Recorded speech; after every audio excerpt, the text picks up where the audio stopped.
ഒരു സ്ഥലം ഏതാണെന്ന് മലയാളം സിനിമ കാണുന്ന ഒരുവിധം മലയാളികൾക്കും മനസ്സിലാക്കാൻ സാധിക്കും. ഇതാണ് മുള്ളംകൊല്ലി. മുള്ളംകൊല്ലി എന്ന് പറഞ്ഞു കഴിഞ്ഞാൽ ഈ സിനിമയിലുള്ള പേരാണ്, യഥാർത്ഥ പേര് മുള്ളംകൊല്ലി എന്നല്ല കേട്ടോ.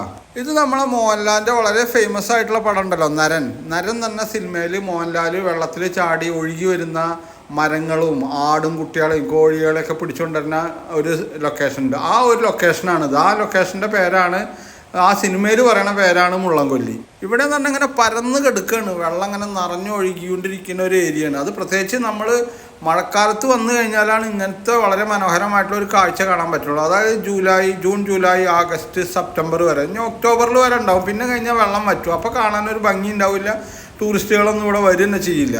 മോഹൻലാലിൻ്റെ ആ ഒരു പടം മാത്രമല്ല കേട്ടോ, ഒരുപാട് തമിഴ് പടങ്ങൾ, ഹിന്ദി പടങ്ങൾ, മലയാളം പടത്തിൽ തന്നെ നമ്മളെ മമ്മൂട്ടി അഭിനയിച്ചിട്ടുള്ള, മമ്മൂട്ടിയും സ്മിതിയൊക്കെ അഭിനയിച്ചിട്ടുള്ള ഒരു പടം ഉണ്ട്. അതായത് മമ്മൂട്ടി വലിയൊരു മന്ത്രവാദിയൊക്കെ ആയിട്ട് ഉള്ള ഒരു പടം. അതൊക്കെ ഈ ഒരു ലൊക്കേഷനിലാണ് ചിത്രീകരിച്ചിട്ടുള്ളത്. ഈ സ്ഥലം എവിടെയാണെന്ന് മനസ്സിലായത് തമിഴ്നാട്ടിലെ ധർമ്മപുരി ഡിസ്ട്രിക്റ്റിലുള്ള ഹൊഗനക്കിൽ എന്ന് പറഞ്ഞിട്ടുള്ള ഒരു സ്ഥലമാണ്. ഇവിടെ എന്ന് പറഞ്ഞു കഴിഞ്ഞാൽ ഇത് മാത്രമല്ല, ഇതിൻ്റെ അപ്പുറത്തേക്ക് പോയി കഴിഞ്ഞാൽ ഒരുപാട് വെള്ളച്ചാട്ടങ്ങൾ ഒരു പാരഡൈസ് തന്നെ പറയാം. അത്രയധികം വെള്ളച്ചാട്ടങ്ങളുള്ള ഒരു സ്ഥലം ഇതിനോട് ചേർന്നിട്ടുണ്ട്. അതിൻ്റെ വീഡിയോ ഞാൻ ഓൾറെഡി അപ്ലോഡ് ചെയ്തിട്ടുണ്ട്, നിങ്ങൾക്ക് കാണാൻ പറ്റും. നമ്മളെ മലയാളികൾക്ക് ഇവിടെ എത്തണമെങ്കിൽ ആദ്യം ഒന്നുമില്ല സേലത്ത് പോയിട്ട് സേലത്ത് നിന്ന് ധർമ്മപുരിക്കുള്ള ബസ്, അല്ലാച്ച ഈറോഡ് ഇറങ്ങിയാലും മതി. സേലം എന്ന് പറഞ്ഞാൽ കുറച്ചുകൂടി ദൂരമാണ്. ഈറോഡ് വന്നിട്ട് ഈറോഡിൽ നിന്ന് ധർമ്മപുരിക്ക് ബസ്സുണ്ട്. ധർമ്മപുരിയിൽ നിന്ന് ഒരു 10-30 കിലോമീറ്റർ ഈ ഒരു ഹൊഗനക്കലിക്കുള്ളൂ.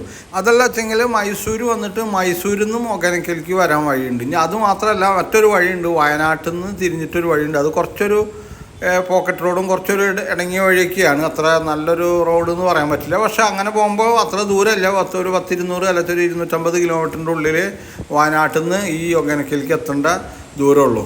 ഹൊഗനക്കൽ വന്നു കഴിഞ്ഞാൽ കൊട്ടവഞ്ചിയിലുള്ള യാത്രയാണ് ഇവിടുത്തെ ഏറ്റവും ഫേമസ്. എന്ന് മാത്രമല്ല, ഈ കൊട്ടവഞ്ചിയിൽ വെള്ളച്ചാട്ടങ്ങളുടെ ഇടയിൽക്കൂടെയുള്ള യാത്രയാണ് ഇവിടുത്തെ വളരെ ഫേമസും ഇൻട്രസ്റ്റിംഗ് ആയിട്ടുള്ള ഒരു റൈഡിങ്. അതിൻ്റെ വീഡിയോ ആണ് ഞാൻ ഓൾറെഡി അപ്ലോഡ് ചെയ്തിട്ടുള്ളത്. മറ്റൊരു കാര്യം ഞാൻ പറയട്ടെ, ഇവിടെ നമ്മൾ മഴക്കാലത്ത് വന്നിട്ട് കാര്യമുള്ളൂ കേട്ടോ. വേനൽക്കാലത്ത് വന്നു കഴിഞ്ഞാൽ ഈ മുള്ളംകൊല്ലി നഷ്ടപ്പെട്ടെന്ന് തോന്നും. കാരണം അത്രയും ഡ്രൈ ആയിട്ട് കിടക്കും, ഇവിടെ വെള്ളം ഒന്നും ഉണ്ടാവില്ല. അപ്പോൾ നമുക്ക് തോന്നുന്നു ഇങ്ങനെ ഒരു മുള്ളംകൊല്ലി ഇല്ലയെന്ന് തന്നെ തോന്നുള്ളൂ. അത് നഷ്ടപ്പെട്ടു തന്നെ തോന്നിപ്പോകും. ആ ഒഴുകി വന്നിരുന്ന വെള്ളമൊക്കെ ഈ ഒരു പുഴയിലേക്കാണ് വരിക. ഈ പുഴയിൽ നിന്നാണ് നമ്മൾ കൊട്ടവഞ്ചിയിലുള്ള യാത്രയൊക്കെ ആരംഭിക്കുന്നത്. ഞങ്ങൾ കൊട്ടവഞ്ചിയിൽ ഇപ്പോൾ നമ്മൾ വെള്ളച്ചാട്ടങ്ങൾ കാണാൻ വേണ്ടിയിട്ട് പോയിക്കൊണ്ടിരിക്കുകയാണ്. ഇത് വലിയൊരു പുഴയാണ്. അതായത് ഇവിടുത്തെ പ്രത്യേകത എന്ന് വെച്ചെങ്കിൽ ഈ ഒരു പുഴ അല്ല വെച്ചെങ്കിൽ ഈ ഒരു ഏരിയ എന്ന് പറഞ്ഞു കഴിഞ്ഞാൽ തമിഴ്നാടിൻ്റെയും കർണാടകയുടെയും കേരളത്തിൻ്റെയും മധ്യത്തിലായിട്ട് നിൽക്കുന്ന ഒരു സ്ഥലമാണ്. അതുകൊണ്ട് തന്നെ ഇവിടെ ഇതാണ് സത്യമംഗലം എന്നൊക്കെ പറയില്ലേ, സത്യമംഗലം കാട് എന്നൊക്കെ പറഞ്ഞ് നിങ്ങൾ കേട്ടിട്ടുണ്ടാവും. നമ്മൾ പണ്ടത്തെ വീരപ്പൻ വലസി നടന്നിരുന്ന ഒരു സ്ഥലമാണിത്. ഇവിടെ തന്നെയാണ് വീരപ്പനെ എൻകൗണ്ടറിൽ കൊന്നതെന്നൊക്കെ പറയുന്നത്. അതിൻ്റെ കഥകളൊക്കെ വേറെ ഉണ്ട്. അതിനെ പറ്റിയിട്ട് ഞാൻ മുന്നത്തെ വീഡിയോയിൽ ഡീറ്റെയിൽ ആയിട്ട് പറഞ്ഞിട്ടുണ്ട്.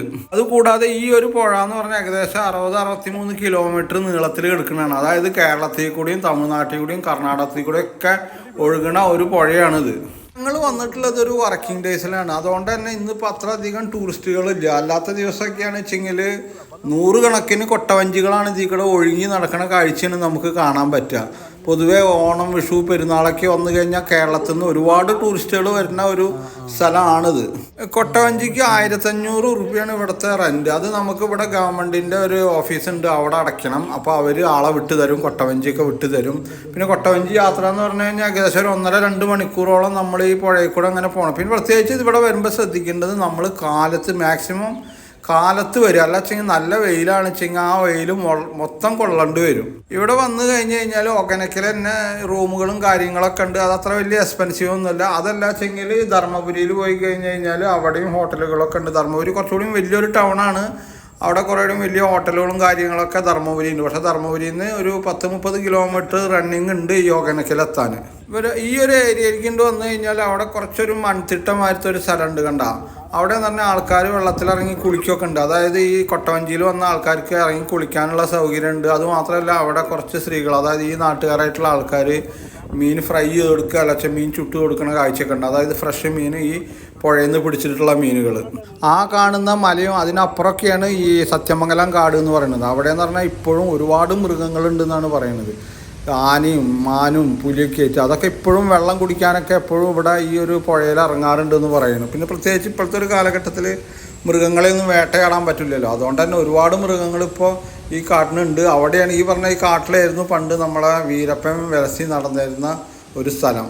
വീരപ്പൻ മറ്റുള്ളവരുടെ മുന്നിൽ ഒരു കൊള്ളക്കാരനാണെച്ചെങ്കിലും ഈ നാട്ടുകാരുടെ മുന്നിൽ വീരപ്പൻ ഇപ്പോഴും ഒരു ഹീറോ തന്നെയാണ്. അവരുടെ ഒരു ചെറിയൊരു ദൈവം കൂടിയാണ്. കാരണം വെച്ചെങ്കിൽ അത്രയും നല്ല കാര്യങ്ങൾ ഈ നാട്ടുകാർക്ക് വേണ്ടിയിട്ട് വീരപ്പൻ ചെയ്തിട്ടുണ്ട് എന്നാണ് ഇപ്പോഴും ഇവർ വാദിക്കുന്നത്. അപ്പം നിങ്ങൾക്ക് എവർക്കും എൻ്റെ ഈ മുള്ളംകൊല്ലി എന്ന് പറഞ്ഞ കൊച്ചു വീഡിയോ ഇഷ്ടപ്പെട്ട് കാണുമെന്ന് വിശ്വസിക്കുന്നു. കൂടാതെ ഇതുവരെ എൻ്റെ യൂട്യൂബ് ചാനൽ സബ്സ്ക്രൈബ് ചെയ്യാൻ വിട്ടുപോയവരും ആദ്യമായിട്ട് കാണുന്നവരും മറക്കാതെ സബ്സ്ക്രൈബ് ചെയ്യുക. അപ്പോൾ അടുത്തൊരു കൊച്ചു വീഡിയോ ആയിട്ട് വരുന്നത് വരെ നിങ്ങൾക്ക് എവർക്കും നന്ദി, നമസ്കാരം.